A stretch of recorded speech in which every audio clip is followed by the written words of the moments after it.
हाम्रो घर परिवारमा, साथीभाइको सर्कलमा, समाजमा कोही व्यक्तिहरू यस्ता हुन्छन् हर कुरामा नकारात्मक धारणा दिने, हर कुरा हुँदैन अथवा यो सम्भव छैन, यो गरेर के फाइदा, अथवा नाइ, जे कुराबाट पनि नाइबाट सुरु हुन्छ। त्यस्तो किन हुन्छन्? मान्छेको दिमागमा किन नकारात्मक सोचहरू धेरै आउँछ? रिसर्चले के देखाउँछ भने लगभग 75% मानिसहरू आफैमा सेल्फ क्रिटिकल हुन्छन्, एकदमै नेगेटिभ सोच्ने आफ्नो बारेमा पनि। त्यो थाहा नपाइकन त्यो एउटा कोपिङ मेकानिजम पनि हो। हामीले पनि आफूले आफ्ना विचारहरू यसो मनन गऱ्यौँ भने यो गर्न सक्दिनँ होला, अथवा यो गर्दाखेरि बिग्रिन्छ कि, अथवा म पर्फेक्ट छैन भन्ने जस्तो त्यो नर्मल एक किसिमको क्रिटिकल भोइस हो। धेरै नै सोचेर एकदम कन्टेम्प्लेट गर्दै त्यो क्रिटिकल भोइसले चाहिँ हाम्रो आफ्नो विचारलाई चाहिँ यसले हावी गरिसकेका हुन्छ, यसले ओभरटेक गरिसकेका हुन्छ। एउटा कारण। अर्को कारण भनेको आफू सेल्फ क्रिटिकल धेरै हुने व्यक्तिले आफूले आफूलाई धेरै म गर्न सक्दिनँ, आफूभित्र डर, त्रास, इन्सेक्युरिटी, अथवा मैले यो गर्दाखेरि यो गर्न सकेन भने चाहिँ म रिजेक्ट हुन्छु, अथवा मैले माया पाउँदिनँ, भित्र कता कता कन्फिडेन्स लो भएको जस्तो, आफैभित्रको आत्मसम्मान, आफ्नो सेल्फ स्टिम चाहिँ एकदम तल हुने, त्यो कारणले गर्दाखेरि हुने गर्दछ। र कतिपय व्यक्तिहरू चाहिँ बच्चा बेलामा बाउआमाले अथवा आफ्नो स्कुलमा साथीहरूले, शिक्षकहरूले चाहिँ यति पनि गर्न सक्दैनस्, अर्कोले गराएछ, अर्काको छोराछोरीले त गराएछ, त काम नलाग्ने, तैँले गर्न सक्दैनस् भनेको बच्चा बेलामा त्यो हुर्कँदै आउँदाखेरि चाहिँ धेरै त्यस्ता खालका त्यो कमेन्टहरू पाइरहेका बच्चाहरूले चाहिँ पछि ठुलो भएर त्यो नै हाम्रो चाहिँ सबकन्सियस माइन्डमा गएर बस्छ र ती भावनाहरूले चाहिँ यस्तरी जरा गाडेको हुन्छ कि मैले गर्न सक्दिनँ, मलाई बाउले त यस्तो भन्थ्यो, आमाले त यस्तो भन्थ्यो, मेरो गुरुहरूले त यस्तो भन्थ्यो, हो मैले साँच्चै गर्न सक्दिनँ, मसँग त्यो क्षमता छैन। त्यो क्षमता भए पनि त्यो किसिमका त्यो अनकन्सियस थटहरूले चाहिँ हावी गर्छ र त्यो नै पछि ठुलो भएपछि पनि निस्किन्छ। र अर्को चाहिँ आफ्नो एक किसिमको डिफेन्स मेकानिजम पनि हो, आफूलाई चाहिँ सुरक्षा गर्ने, प्रोटेक्सन गर्ने, मलाई चाहिँ एट्याक नगरोस् अथवा मेरो इगो चाहिँ हर्ट नहोस्, आफूभित्र भएका त्यो गिल्टहरू, तपाईँको मिस्टेकहरू अथवा कुनै पनि गल्ती गर्दाखेरि भएका हुन्छ नि एकदमै सेम फिलिङ, ओहो मैले यस्तो गरेँ भने पछुतावा, रिग्रेट जे पनि छ, त्यसबाट चाहिँ त्यो बाहिर अन्त अरूमा प्रोजेक्ट गरिसकेपछि एक किसिमको स्केप मेकानिजम भनेर पनि स्टडिजहरूमा देखाइएको छ। र यस्ता धेरै सेल्फ नेगेटिभ थट्स खेलाइरहने व्यक्तिहरू चाहिँ आफैप्रति अत्यन्तै कठोर हुन्छन्, एकदम हार्स।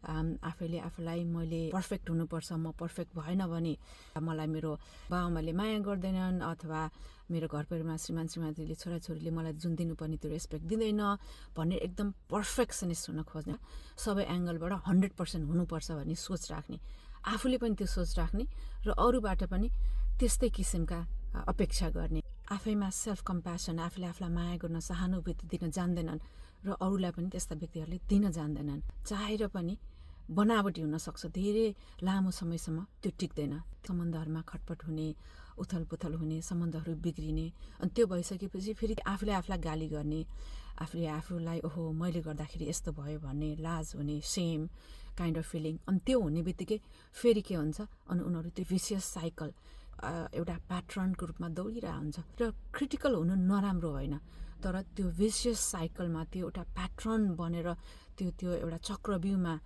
परेको नथाहा पाउनु चाहिँ त्यसले चाहिँ धेरै असर गरिरहेको हुन्छ, बाहिर प्रोजेक्ट भइरहेको हुन्छ, नेगेटिभ क्रिटिसिजम त्यहाँ माथि आउँछ र यसले झन् चाहिँ के गर्छ, झन् ट्रिगर गरिदिन्छ। र यसबाट चाहिँ कसरी बच्ने, कसरी बाहिर निस्किने? सर्वप्रथम त आफूले बोल्दाखेरि आफैभित्रको सेल्फ डायलग भन्छौँ, हाम्रो सोचहरू, धेरै सोच्ने व्यक्तिहरूले चाहिँ कस्तो किसिमको आफूले आफूलाई कतिको चाहिँ माया गरिरहेछ, कतिको राम्रो टोनमा आफूले आफूलाई एप्रिसिएट गरिरहेछ, मैले यो गर्न सक्छु, म यस्तो भन्छु, म यो गरेर देखाउँछु भन्नुभन्दा पनि मैले गर्न सक्दिनँ, म पर्याप्त छैन, मैले गर्दाखेरि अरूलाई दुःख हुन्छ, अथवा म रिजेक्ट हुन्छु, अथवा मसँग त्यो क्यापेसिटी छैन भन्ने, अथवा म अल्छी छु, कस्तो किसिमको चाहिँ सेल्फ इनर क्रिटिकहरू चाहिँ चलिरहेछ, त्यो चाहिँ समाउनु, त्यो क्याच गर्ने अत्यन्तै जरुरी छ। त्यो क्याच गरिसकेपछि त्यसलाई अवेरनेस भयो कि म साँच्चै नै यो गर्न सक्दिनँ त भनेर आफूले आफूलाई प्रश्न गर्ने, र त्यो छ भने पनि त्यो सेल्फ क्रिटिकलाई चाहिँ सहज रूपमा चाहिँ अपनाउने, एक्सेप्टेन्स गरिसकेपछि अनि त्यसलाई बिस्तारै परिवर्तन गर्नतिर लाग्ने। परिवर्तन कसरी गर्ने भन्दा सेल्फ कम्प्यासन। सानो बेलामा बाबाआमाले धेरै गालीहरू, क्रिटिसिजमहरू गर्नुभएको हुनसक्छ, तर अब आफू ठुलो भएको आफ्नो कन्सियस सेल्फले चाहिँ सानोमा त्यस्तो भए पनि आफूले आफूसँग कुराकानी गरेर मैले गर्न सक्छु। त्यति बेलाको परिस्थिति त्यस्तै थियो। मेरो बाबुआमाले मेरो लागि जति जान्नुभयो मेरो लागि राम्रो लागि भन्नुभयो भन्ने त्यसलाई चाहिँ छुट्याएर अहिलेको यो आफ्नो एडल्ट सेल्फले आफूलाई चाहिँ सेल्फ कम्प्यासन दिने त्यस्ता थटहरू आउँदाखेरि यो चाहिँ सत्य होइन, यो मेरो एउटा सोच मात्रै, एउटा इनर भोइस मात्रै हो भनेर त्यसलाई चाहिँ पोजिटिभ रूपमा चाहिँ हेर्न थाल्ने। अथवा नेगेटिभ आएछ भने पनि किन आएको, यो कहाँबाट आयो, कि साँच्चै यो कुरा चाहिँ नराम्रो हो त भनेर त्यो सेल्फ रिफ्लेक्सनहरू गर्ने। आफूले आफूसँग राम्रो संवाद गर्दाखेरि बाहिर पनि बिस्तारै परिवर्तन हुँदै जान्छ।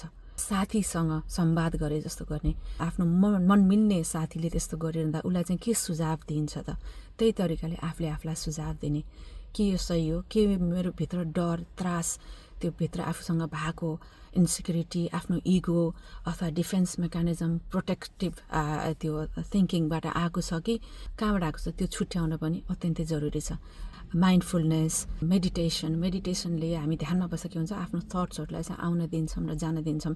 एकदमै आफ्नो थटहरू अब्जर्भ गरिरहेको हुन्छौँ, हाम्रो श्वास प्रश्वासमा ध्यान दिन्छौँ र त्यति बेला जब मन शान्त हुन थाल्छ र छुट्याउन सजिलो हुन्छ, लेट गो गर्नलाई पनि धेरै मद्दत गर्छ। आफूले जब आफैसँग संवाद गर्दाखेरि त्यसलाई समातिहाल्ने, क्याच गरिहाल्ने, कहाँनिर चाहिँ म सेल्फ क्रिटिकल भएँ कि मैले यो भन्न जरुरी छ भनेर त्यसमा आफ्नो सोचहरूमा चाहिँ एकदम रिफ्लेक्सन गर्न जरुरी छ।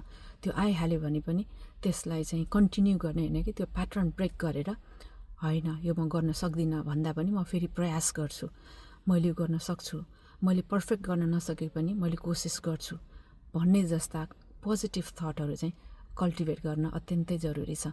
सबै सेल्फ क्रिटिकल हुने व्यक्तिहरू नराम्रा सोचका हुँदैनन्, नराम्रा व्यक्ति हुँदैनन्, उनीहरू संवेदनशील र एकदमै परिपक्व पनि हुन्छन्। बस धेरै सोच्ने हुँदाको कारण कहिलेकाहीँ आफूले आफूलाई माया गर्न बिर्सिन्छन् र आफ्नो ब्याकग्राउन्ड, अघि मैले भने जस्तै आफ्नो एक्सपिरियन्सेसहरूको कारणले गर्दाखेरि उनीहरूलाई त्यो रूपमा सेप गरेको हुन्छ।